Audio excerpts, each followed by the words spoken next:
আবার উতবা সাইবারা সব মাথা চাড়া দিয়েছে, টার্গেট ইসলাম ও ইসলামের অনুসারীদের ঘরে মুছে দেবো।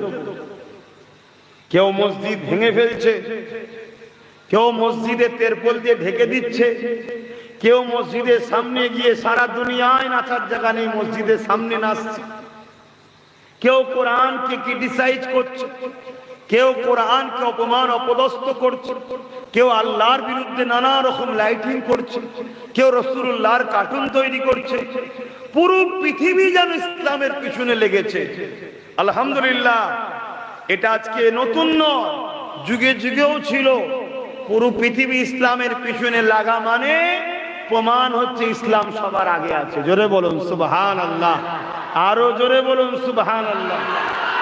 কিন্তু সমস্যা একটা জায়গায়, সেই সমস্যাটা হলো এটাই, এটা তো নতুন লাগেনি।